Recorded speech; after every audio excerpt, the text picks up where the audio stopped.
दोबारा से 126 दिन या 200 दिन के लिए इस्लामाबाद को बंद कर देने दें। तो हम तो 14-14 साल अपनी बेगुनाह सजाएं भुगती हैं और बाद में 14 साल सजा भुगतने के बाद अदालतों को याद आया है कि आप बेगुनाह हैं और आपको बाइज्जत बरी किया जाता है। मोहतरमा बेनजीर भुट्टो शहीद सारी जिंदगी अपने मुकदमात भुगतती रही हैं और अदालतों में जाती रही हैं। आसिफ अली जरदारी साहब ने 14 साल बेगुनाह कैद भुगती है और इसी तरह हमारी दूसरी लीडरशिप ने और वर्कर्स ने। तो मैं ये समझता हूं कि पाकिस्तान के अंदर एक दफा तो होशमंदी से हमें, आपने कहा ना दो बयानी नहीं है। आप भी तो मीडिया हैं, आप पे तो कोई हुकूमती कंट्रोल नहीं है, आप भी तो सब कुछ देख रहे हैं। और एक वो सोशल मीडिया है जिसे फितना और फसाद के लिए इस्तेमाल किया जा रहा है, जिसे झूठ बोलने के लिए इस्तेमाल किया जा रहा है। मेरी नजर में बयानियों की आज जंग है पूरी कौम के सामने। टेलीविजन पे, इलेक्ट्रॉनिक मीडिया पे हम हुकूमती बयानियां देख रहे हैं जो हमें हुकूमत से मिलता है और हम आवाम के सामने रखते हैं। सोशल मीडिया पे हम वो चीजें देखते हैं जो हम मेन स्ट्रीम मीडिया पर नहीं देख रहे हैं, जिससे एक और बयानिया क्रिएट हो रहा है जो कि पीटीआई का बयानिया है।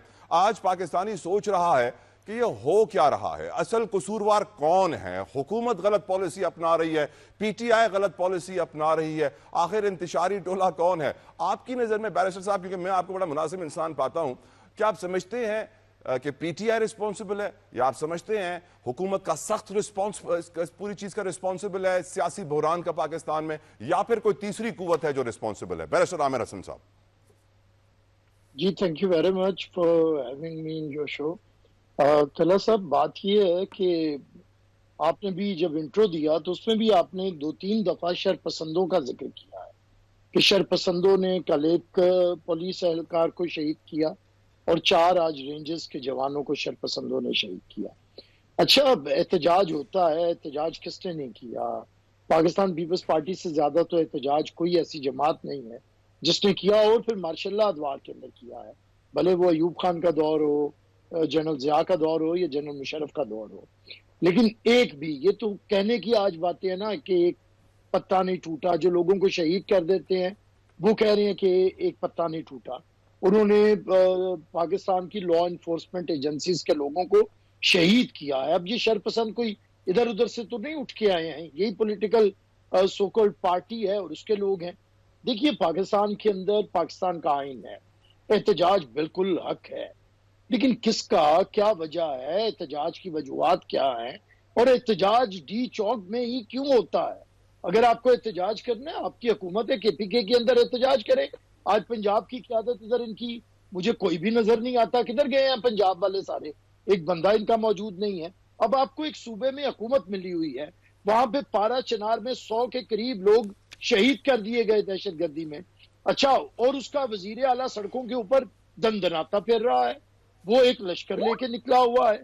अगर उसे पाकिस्तान और पाकिस्तान के अवाम से हमदर्दी है तो ये लश्कर लेके पारा चनार की तरफ जाता और लॉ इन्फोर्समेंट एजेंसीज का साथ देता कि पाकिस्तान के अंदर हम दहशतगर्दी नहीं होने देंगे।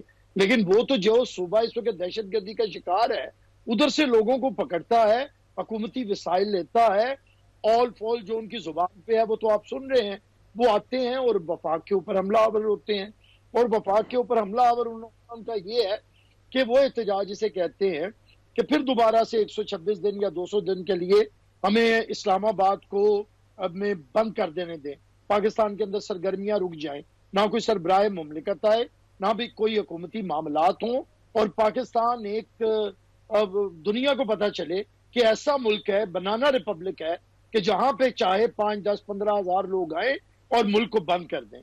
अच्छा, और वजह क्या है जी कि एक शख्स जेल के अंदर बंद है, वो सियासी है। ये कोई पहला सियासी बंदा है जो जेल के अंदर बंद है? लेकिन बैरिस्टर साहब, आज ट्रंप के केसेस भी माफ हो गए हैं, तो आपको लगता है कि जब सिचुएशन ऐसी हो तो कुछ माफी तलाफी हो सकती है? तारीख में एनआरओज बहुत लोगों ने लिए पाकिस्तान में, पता नहीं किन्होंने लिए हैं। हमारा तो एक दफा एनआरओ का ऑर्डिनेंस हुआ था और इफ्तिखार चौधरी ने उड़ा के रख दिया था। तो हम तो 14-14 साल अपनी बेगुनाह सजाएं भुगती हैं और बाद में 14 साल सजा भुगतने के बाद अदालतों को याद आया है कि आप बेगुनाह हैं और आपको बाइज्जत बरी किया जाता है।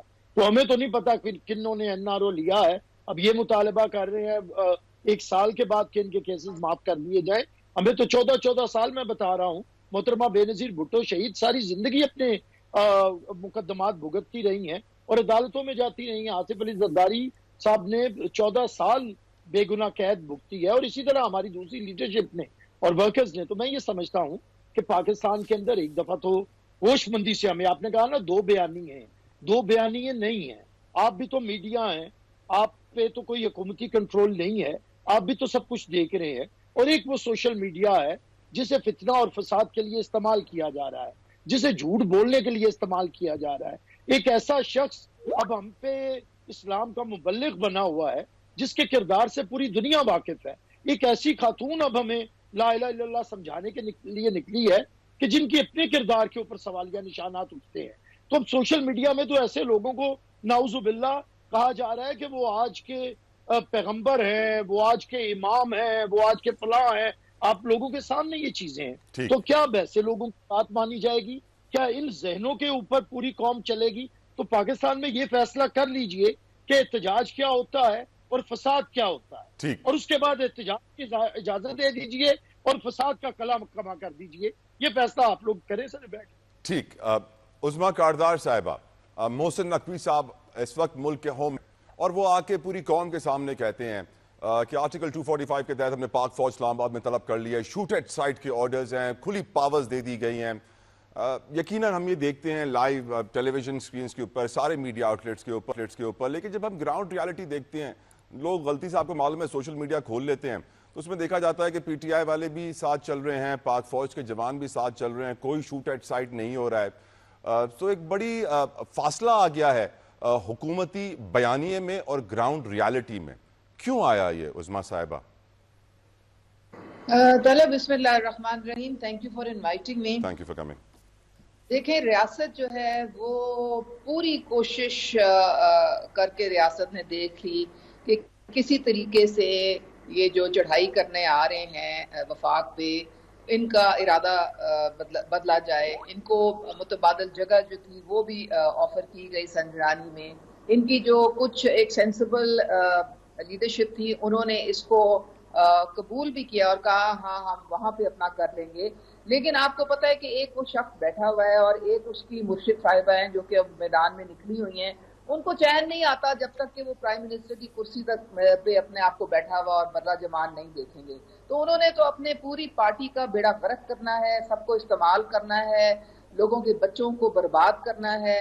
खुद उनकी जो एक पावर पॉलिटिक्स है, ये सारी गेम उसके लिए खेली जा रही है। मोहसिन नकवी साहब ने बारहा कोशिश की, 2-3 दफा अली अमीन गंडापुर को फोन किया, कोशिश की कि देखें इस वक्त हमारे बेलारूस के सदर 75 लोगों का एक वफद आया हुआ है, उसमें से 40 तो आपके बिजनेसमैन हैं जो कि आपके इन्वेस्टमेंट के पॉइंट ऑफ व्यू से यहाँ पे आए हुए हैं। तो खुदारा इसको मुअख्खर कर दें, आप बाद में थोड़ा अपना कर लें, पाकिस्तान को अपनी रेड लाइन बना लें। लेकिन आपने देखा है कि इन्होंने तो ये पीटीआई को एक जत्था बना दिया है। एक मॉब मेंटालिटी जो है वो इनके अंदर सरायत कर गई है। उनको इतना now coming to my question madam, मेरे सवाल पे आ जाएं प्लीज। जी, कि जब शूट एट साइट के ऑर्डर्स हैं तो फिर शूट एट साइट क्यों नहीं हो रहा? आप क्या अभी भी जो है वो सब्र और बर्दाश्त का दामन हाथ से नहीं छोड़ा। लेकिन रियासत, आई थिंक मुझे मेरे सवाल का शायद जवाब नहीं मिला। मैडम, आपकी आवाज थोड़ी डिस्टर्ब हो गई है। I am really sorry. शायद कोई इंटरनेट में डिस्टर्बेंस हुई हो, आपकी आवाज बहुत डिस्टर्ब आ रही है, मैं समझ नहीं पा रहा हूं। मैं आपके पास दोबारा वापस आता हूं।